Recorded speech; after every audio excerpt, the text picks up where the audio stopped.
Well, hello, thank you for joining me today again on the Church History Trail, and we're continuing here in Lisburn, and we're still at the parish church here in Lisburn. And a church was actually built on the site where the cathedral actually now stands, and it was actually consecrated in 1623, and it was called St Thomas, and it was built by Sir Conway. It was really a private chapel to the adjoining castle that Conway had also built, or what some would say rebuilt, and not actually, and not at first actually a parish church. And the castle stood just behind those buildings there. And I hope to do a wee video on what's left of the castle. And there's not much of it left, but there is what's known as Castle Gardens, where the castle once stood.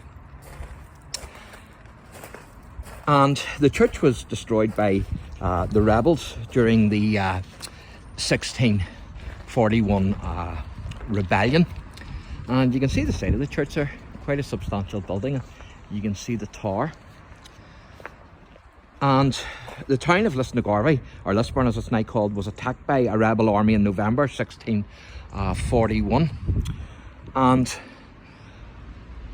although the garrison was outnumbered, they were also ill-equipped, but so resolute was the defence that a notable victory was actually won by the garrison. And the rebels set fire to the town, however, and the town, including the castle and the church, were burnt and left in ruins.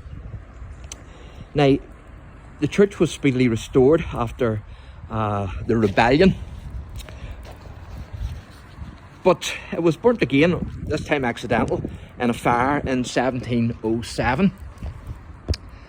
And so this time it was destroyed accidentally.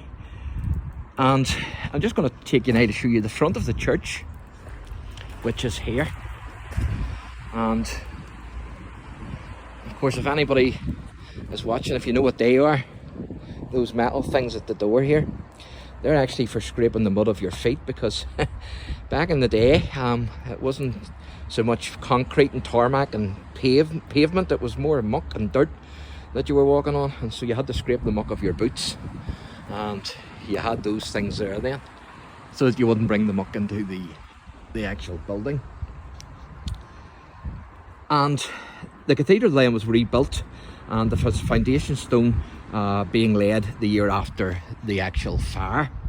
And Bishop Jeremy Taylor actually has an association with this church, because he held a lectureship in the cathedral for a time, and there's a mural tablet in the cathedral to perpetuate his memory.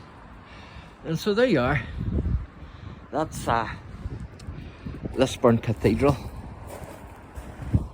and also the graveyard. And watch the next wee video, because I'm going to talk about a Huguenot family who are actually buried in this graveyard. And so thank you for joining me, and God bless.